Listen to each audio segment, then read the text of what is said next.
Bonjour YouTube et bonjour chers internautes et bienvenue au Manga Café. Et oui, il est 7 h du matin, c'est l'heure du Manga Café News, votre émission d'actualité préférée sur les mangas, les animés, la culture otaku. Avant toute chose, grosse annonce à la fin de cette vidéo, et non, ça ne concerne pas la let's play, c'est encore autre chose. Restez bien jusqu'à la fin, je fais jamais ça, mais là je vous le dis, restez bien jusqu'à la fin, grosse annonce à venir, vous n'êtes vraiment pas prêts. Bref, sans plus tarder, en attendant, passons au sommaire du jour. Et on commence aujourd'hui avec le réalisateur Rintaro qui sera aux Utopiales de Nantes cet automne. Evol d'Atsushi Kaneko annoncé chez Delcourt Tonkam. Le thriller Your Evil Past qui arrive chez Pika. Un samouraï dans le Valhalla, nouveau manga qui arrive chez Kiyun. L'auteur de Terraform Mars arrive avec Gigantis chez Crunchyroll. Le fils de Taïwan prochainement dans la collection Made in de Kana. Et pour finir, le nouveau manga d'Haruna Nakazato. Allez, Manga Café News, eh bien c'est maintenant.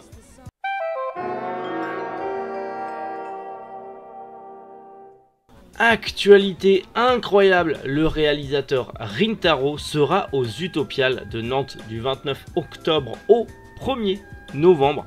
Le réalisateur qui a notamment bossé sur l'adaptation animée d'Albator ou encore de Galaxy Express 999, dites-le comme vous voulez. Il a aussi travaillé sur les films X-Clamp, Metropolis ou encore Yona, la légende de l'oiseau sans ailes.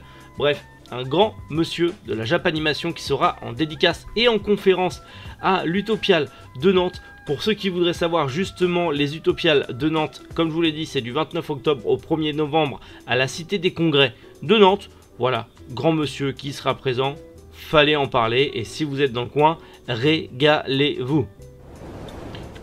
Il fallait en parler même si la news date un petit peu. Evol d'Atsushi Kaneko arrive chez Delcourt Tonkam. Après l'arrivée de Search Undestroyed, le dernier manga en date de Atsushi Kaneko arrive enfin en France. Et c'est trop bien. Actuellement, il y a 4 tomes au Japon. Donc nous, on aura le manga le 18 janvier 2023 en grand format avec couverture rigide cartonnée au prix de 15 €. Alors bien sûr, du coup oui, c'est du grand format. Faut vraiment apprécier Kaneko parce que là 15 € le manga, ça va être un petit peu compliqué. Mais lisez du Kaneko. D'ailleurs, il y a des vidéos qui arrivent très bientôt sur la chaîne. Lisez du Kaneko et surtout Evol. En gros, c'est l'histoire de 3 jeunes un petit peu déboussolés qui n'aiment pas trop la vie, qui vont vouloir mettre fin à leur jour, mais malheureusement ça va rater. Ils vont se réveiller à l'hôpital avec des super pouvoirs. Et ils vont essayer de se rebeller contre la société avec ces super pouvoirs. Un speech comme ça avec Kaneko derrière, ça peut être que trop bien. Donc vraiment, hâte que ça arrive en janvier, surtout hâte de vous en reparler. Une info qui date un peu mais fallait aussi en parler, le thriller Your Evil Past arrive chez Pika Edition. C'est prévu pour le 16 novembre, donc très bientôt, au prix de 7,50 €. Il y aura 14 tomes, c'est une série qui est bouclée en 14 tomes. C'est un thriller de Takashi Sano, c'est la première fois qu'on aura un manga de Takashi Sano en France, et rien que ça, c'est plutôt cool. Ça parle tout simplement, eh bien imaginez un jeune homme qui a perdu la mémoire, et en fait il a des petits flashbacks de mémoire, et en gros c'est un énorme monstre qui a commis des erreurs, des horreurs, des tortures, bref. Il a fait énormément de mal aux gens et il s'en rappelle au fur et à mesure. On va suivre ça sur 14 tomes. C'est du Jason Bourne à la limite. Ça m'a l'air fort intéressant. J'aime beaucoup les thrillers. Là, le fait qu'ils perdent la mémoire et qu'ils doivent la retrouver, mais que du coup, en retrouvant la mémoire, il se rappelle de toutes les horreurs qu'il a fait également. Ça a l'air très intéressant. C'est bien dessiné. C'est cool. 14 tomes, c'est pas si long que ça. À voir. En tout cas, le premier tome le 16 novembre. Et ensuite, ce sera un tome tous les 3 mois. Donc, en vrai, ça va être chiant pour un thriller, du coup, à suivre. Puisque 3 mois pour un tome, ça va être très dur de suivre et de se rappeler tout à chaque fois. Mais ça a l'air d'être un bon thriller. Donc, affaire à suivre. Alors là, les éditions Kiyun frappent énormément fort. Le samouraï dans le Valhalla. Tout simplement Valhalla The Black Iron. Alors du coup on a un manga assez cool. C'est fait par le mangaka de Rikudo, La Rage au Point. Et si vous ne saviez pas, il avait été assistant sur Kingdom. Donc du coup, vous allez comprendre très rapidement que le monsieur déconne zéro. Et qu'on a là un Kingdom bis mélangé avec Valkyrie Apocalypse. Pourquoi? Parce que tout simplement, en gros, on va y suivre un samouraï craint et respecté de tous, qui est très puissant, qui a réussi à repousser l'invasion mongole, mais qui du coup se voit gentiment offrir une retraite au soleil à la campagne avec son fils. Sauf qu'un jour il se réveille sur un champ de bataille et se fait attaquer par des légionnaires romains. En gros, son fils a disparu et une Valkyrie l'a amené au royaume des guerriers pour l'aider à se rebeller un petit peu contre l'ordre établi du Valhalla. Et du coup ce samouraï va combattre des centaines de milliers de héros et de guerriers pour aider la Valkyrie et potentiellement retourner dans son monde et pouvoir sauver son fils. C'est complètement dingue, c'est un mélange entre Kingdom, Valkyrie, Apocalypse, Vagabond, c'est trop bien, ça a l'air très cool, le dessin est impeccable, on va pas se mentir. Hâte de voir ça, comme je vous l'ai dit, ça arrive chez Kiyun le 2 février 2023, on a encore un petit peu le temps, mais bon, là on peut être patient, quand on va voir la masterclass nous arriver dans les dents, ça va être un pur régal. Après Terraform Mars, Kinichi Tachibana nous revient en France avec Gigantis, ça sera aux éditions Crunchyroll, cassé Crunchyroll pour ceux qui suivent pas.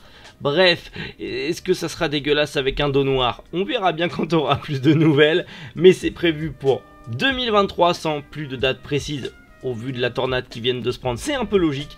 Pour l'instant il y a 3 tomes au Japon, on espère que ça n'aura pas un hiatus à rallonge comme pour Terraform Mars, on croise les doigts, parce que ça m'a l'air fortement très cool. En gros, imaginez une île isolée sur le Japon qui se fait envahir de grosses bestioles dégueulasses. Ouais, il en faut pas plus, il en faut pas plus. Des grosses bestioles dégueulasses et un mec qui va les défoncer à la Baki. Il en faut pas plus. Je veux ce truc, je veux une belle édition, je veux pas de tranche noire et surtout je veux pas d'hiatus. Donc on verra bien, mais cette série, pareil, je la rentre dans ma wishlist parce que Terraform Mars c'est déjà beaucoup trop bien, et des grosses bestioles qui se font tabasser la gueule par un mec sur bodybuildé, moi j'aime, voilà, hein, quand ça castagne un petit peu comme ça, moi j'aime. Donc hâte de voir ce nouveau manga arriver par chez nous. Le fils de Taïwan, ça arrive bientôt dans la collection Made in des éditions Kana, et en gros, pour faire simple, c'est un manga qui va justement parler de l'histoire de Taïwan, le Taïwan actuel. On va y suivre dans 4 tomes un jeune homme dans différentes phases de sa vie dans le Taïwan moderne, enfin le Taïwan actuel. C'est plutôt intéressant, c'est justement fait par Peiyun Yu et Jiangzi Zhu, donc à voir ce que ça va donner. Ça rentre bien sûr dans une collection très différente de ce que vous pouvez lire potentiellement chez Kana, donc ça sera en grand format, comme je vous l'ai dit, dans la collection Made in, c'est prévu pour le 20 janvier au prix de 18,50 €. Ah, c'est du grand format, c'est différent, je vous avais prévenu, ça va être truc, mais ce qui est plutôt cool, c'est que chaque tome, donc c'est dans ces 4 tomes, chaque tome correspondra à une période différente, mais surtout correspondra à un style graphique différent et sera raconté d'une manière différente. Donc ça va être une vraie expérience de lecture plutôt intéressante. Maintenant faut être patient et il faut mettre le porte-monnaie. 18,50 € pour un manga de ce genre. Faut vraiment aimer le Gekiga et les bandes dessinées un petit peu voilà, coréennes, chinoises, japonaises pour apprécier l'œuvre. Mais c'est une petite lecture qui m'a l'air très détente, très relax, très appréciable. Donc on verra bien quand ça arrivera chez Kana.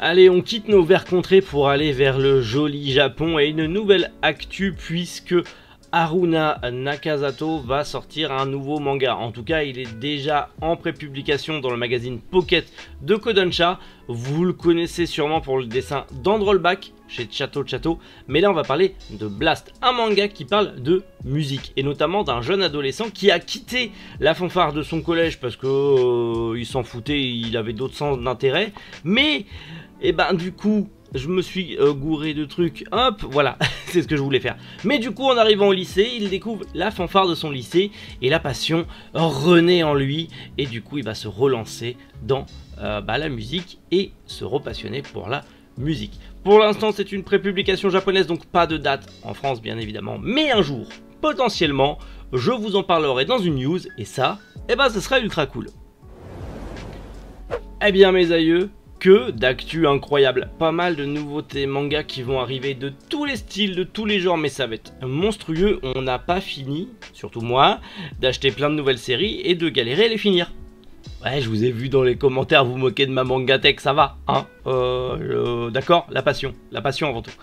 Bon, grosse annonce, les copains, même si c'est sous embargo, je vais bientôt faire des chroniques manga sur une célèbre radio française. Je ne dirai pas la radio, je ne dirai pas quand, je ne dirai pas qui, mais il y aura de temps en temps des petites chroniques sur une célèbre radio française à heure d'écoute matinale, juste après le Manga Café News, donc c'est plutôt cool.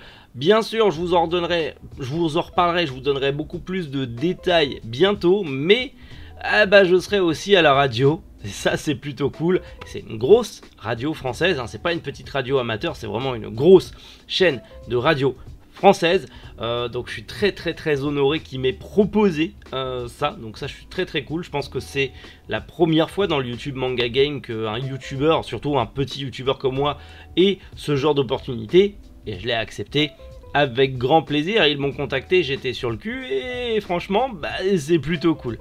J'espère vous donner beaucoup plus d'infos très prochainement, donc restez connectés et n'hésitez pas à me poser quelques questions, même si embargo oblige, je peux pas trop en dire, mais en tout cas sinon vous le savez. Bon, si vous le savez pas, abonnez-vous parce que vous le savez pas. Mais si vous le savez, on se retrouve demain matin 7 h, bien sûr, pour encore un Manga Café News d'exception, bien évidemment. Donc d'ici là, prenez soin de vous, passez une agréable journée et surtout, amusez-vous, c'est le plus important. Et lisez plein de mangas, c'est très important aussi. A bientôt tout le monde, c'était Méric. Boujou, les internautes.